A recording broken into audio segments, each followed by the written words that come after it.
Even inside America Percent U 2019's most secure prisons, where every door locks automatically and every hallway echoes with steel, there are names that make even the toughest guards uneasy. Among those names is one that stands above them all. Percent U 2014, a man so violent, so unpredictable, that the system itself had to evolve just to contain him. His story begins in the late 1970s, in a small Midwestern town, where trouble was Percent U 2019T hard to find. From a young age, he was drawn to danger. Percent U 2014 not out of desperation, but fascination. He didn't Percent U 2019T just fight authority. He studied it. He wanted to understand how power worked and how to bend it. By his early 20s, he had already cycled through juvenile detention, county jail, and state prison. Each time, he emerged harder, smarter, more dangerous. What terrified officers was Percent U 2019T just as aggression Percent U 2014. It was his patience. He watched people, learned routines, memorized systems. Every punishment seemed to teach him how to survive the next one. When he was finally transferred to a federal facility after a violent confrontation, prison staff thought they had seen his type before. They were wrong. Within weeks, he had turned the yard into his own territory. Percent U 2014, not through alliances, but through fear. Other inmates avoided him, and guards refused to turn their backs on him. Psychologists who evaluated him described something rare: complete emotional detachment. He didn't Percent U 2019 T-rage or panic. Percent U 2014, he calculated. Everything he did had purpose, even when it appeared impulsive. By the early 1980s, the prison system had labeled him Percent U 201 uncontrollable. Percent U 201D transfers became routine. Percent U 2014 from one maximum security facility to another. But each time, the story repeated. Lockdowns, staff injuries, and unexplained incidents wherever he went.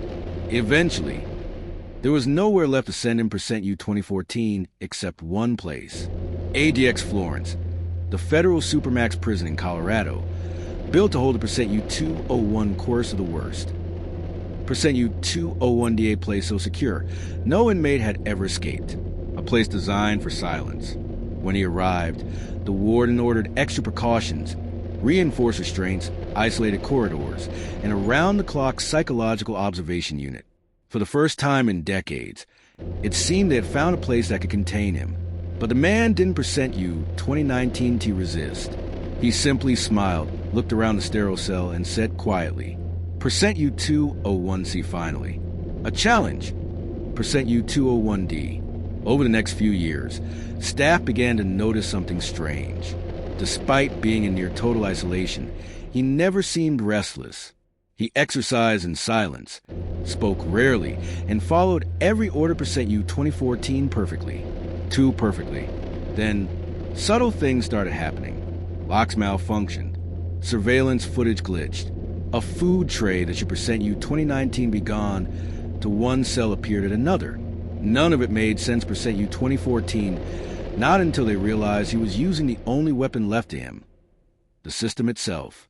Through observation alone, he learned the routines of the guards, the weak points and procedures, the timing of maintenance rotations. Percent U 2014 everything. He was Percent U 2019T fighting the system anymore.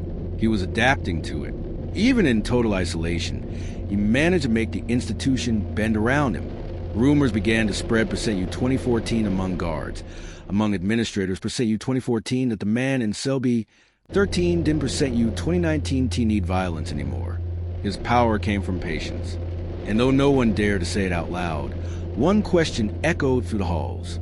What happens when the most dangerous man alive stops using force Percent U 2026 and starts tunking? By the mid-1990s, word had spread across the Bureau of Prisons. No one could control him. He wasn't just another inmate. He was a walking experiment in how far the human mind could push back against confinement. At ADX Florence, every prisoner was designed to disappear.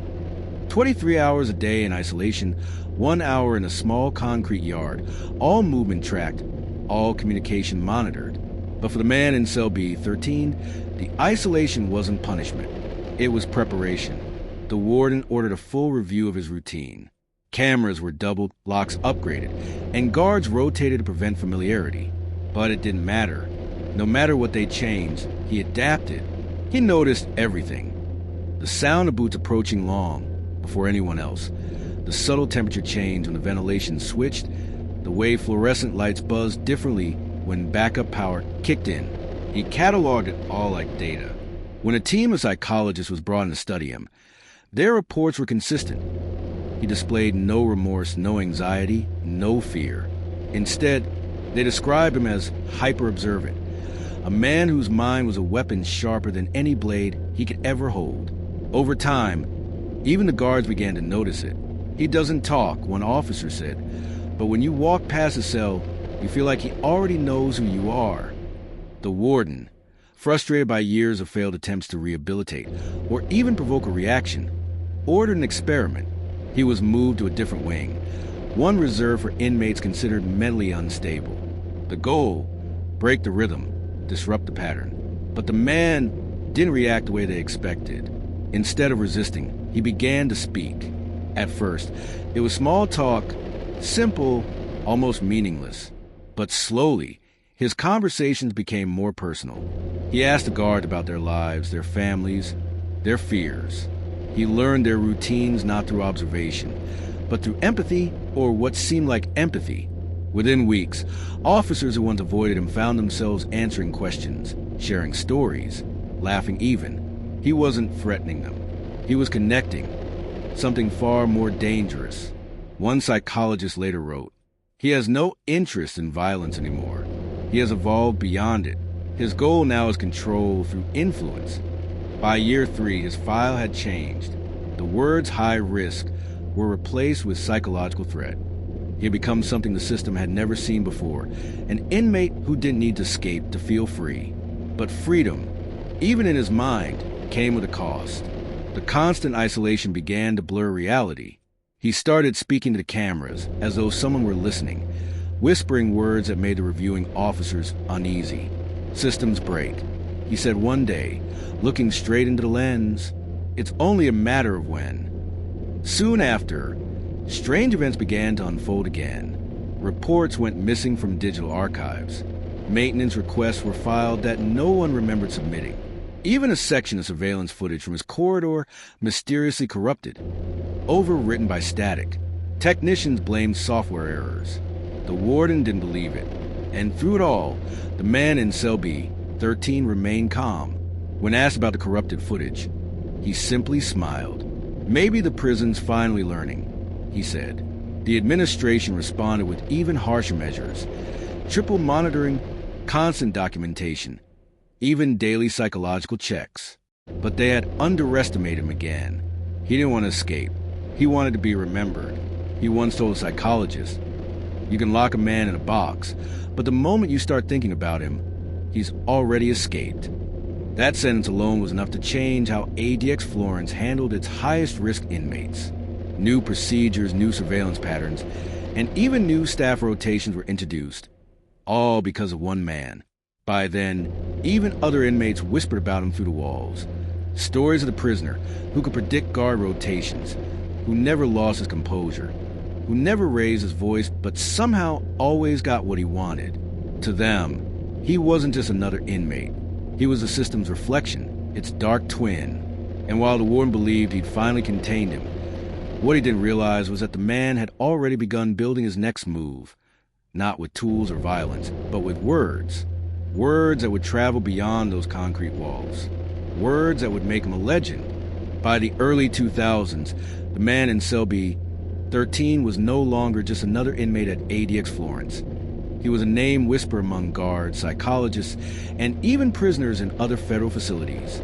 His existence had become half fact, half legend. For years, no one outside those walls even knew his real identity. To the staff, he was simply the deadliest prisoner in U.S. history. Not because of what he had done on the outside, but because of what he became on the inside. He was no longer fighting chains or fences. He was dismantling the very concept of control. Every prison is built on one unspoken rule: the system always wins. But somehow, even without leaving his 7 by 12 foot cell, this man made that rule bend. He didn't have followers. He didn't issue threats. He didn't even raise his voice. Yet across ADX, procedures changed, security tightened, and careers ended, all orbiting around one silent inmate who seemed to know too much. It started with the letters. He was allowed limited correspondence, strictly screened and approved. But over the years, mail began appearing in different institutions, and signed, coded, written in strange patterns that linguists couldn't fully decode. Each one contained observations about human behavior, the structure of control, and the psychology of obedience. The FBI analyzed several of them and concluded that they were written by multiple people. But handwriting experts disagreed. Every letter, they said, came from the same hand. Whether through manipulation or inspiration, the man in cell B13 had somehow created a network, not criminals, but of believers. People fascinated by his intellect, his composure, his ability to turn imprisonment into power. When the media finally caught wind of the story, he was described as the prisoner the system fears most. But ADX Florence denied everything.